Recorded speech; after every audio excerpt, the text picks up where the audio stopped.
Hey y'all, and good now, whenever and wherever this finds you. Well, today I want to talk about gratitude and the things that most of us won't see on regular national media. So, one of the things I saw today was working on a video with Convergence Emergence.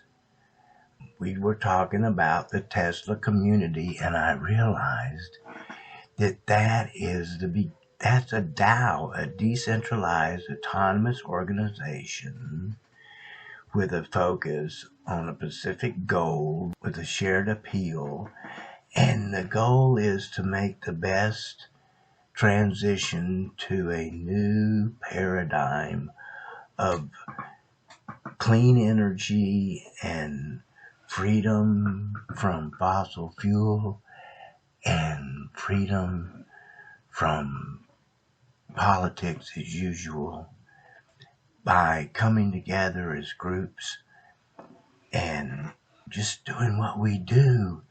And what's happening is we're being organized, self-organized by our values and our wants and our needs. So where I've been trying to make a DAO, they exist all over the place, and they're just not formalized, which is just as well, because that's going to take the flavor out of it. Now, meanwhile, I'm working with Brian in the American Union, and his goal is to make that bridge from where we are now to where we're going, and get some help for people that are in dire straits and won't be lifted until we make the transition. And many people are in in pain and suffering right now. And of course, I don't know anything about it, but do tell, I have friends that know all about it. And then, meanwhile, I see that China, our terrible enemy China, has made a peace agreement between Saudi Arabia and Iran, which is the war that's been going on in Yemen for all these years that we support. Saudi Arabia has been fighting the Houthis, and they're supposed to be proxied by Iran. Well, China goes in there and makes a peace deal, and so meanwhile we're attacking all over the world, and they were talking about putting military on the border with Mexico. Come on, we're talking about. Well, this is what empires do when they're dying. They overextend militarily, and they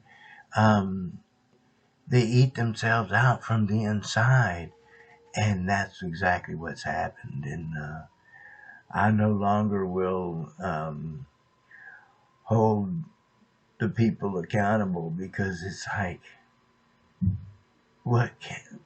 we didn't know. When I came into this on this planet, I didn't know. And I remember, I'll tell this story again. I'm 4 years old. I'm standing outside a church thinking, I'm fucked. There's no way in hell I can live this life, and I'm going to be found out, and I'm going to be punished, and I'm going to burn in hell forever. And I'm 4 years old. That set me on a life's journey of arguing with the born agains, and it's like I finally came to the point where if it helps them, that's good. Let them believe, because it is your belief, it's your faith that has power. I mean, so that should tell us something about becoming autonomous, self-sovereign individuals, because it's like, it's in faith in ourselves that we have power. And all the great gurus and whatnot and so forth have always said that the power's within. And, you know, so China's making peace deals. Meanwhile, the two of the people that I watch on the far left, is Jimmy Dore and Russell Brand. And both of them have gone on Fox News recently and set a tone for coming together between the right and the far left progressives. If you put up a label, they will hijack it. They meaning the powers that want to control and keep everything the way it is. So without labels, there are people that are standing outside of the status quo, of this corporate narrative, and talking about what they see from a position of being free from the narrative. And what they see is that we're a dying empire, and the rest of the world is moving forward, and we're caught up in our own, mire. And it's like Joe Biden comes out and says, "Don't worry, banks, whatever it takes." And one of my people I watched said, Biden promises whatever's needed for the U.S. bank system as SVB shock hammers stocks. Well, how about that? I guess our government does use our money to help Americans. Huh? As long as you're a banker. If you're a banker, you're going to get help. He's going to, whatever's needed. He didn't say that about East Palestine. I know. He didn't say that about the people who got vaccine injured. He didn't say that about the people living under every bridge. He didn't say that about anybody who went bankrupt because they got sick and their health insurance screwed. He didn't say that about anybody else. But the banks, whatever you need. But that's not what dying empires do. Dying empires die. The signs are all around us. Our people sleep on the streets. Our young generation is broke and refusing to work and start a family. A lot of our good jobs are gone, and many of our former great cities are crumbling. Our population growth peaked. We're divided politically. We're getting fatter, and we're getting poorer. Our teachers, our nurses are overworked and underpaid. It's not a bright future. Look around you. There's a lot of signs that indicate our empire is close to coming to an end, if it hasn't already. And it's up to the people to decide whether or not that we can continue forward as a people. And I don't think that we need to really try to reestablish ourselves as a nation as much as we need to find out where's our fucking communities, who's our tribe. As it turns out, there's a better model for helping people make the transformations that they seek to achieve, a model based in community. When you gather together a group of people who are working toward a common goal, you create the conditions for sustainable progress, as each individual learns from and is inspired by the unique experiences and perspectives of the other members of that community. That's what Mighty Networks is built for, that type of meaningful gathering. And over the years, they've developed an approach to community design that has worked wonders for countless hosts who've chosen to bring their online communities to this platform where they can master something interesting together.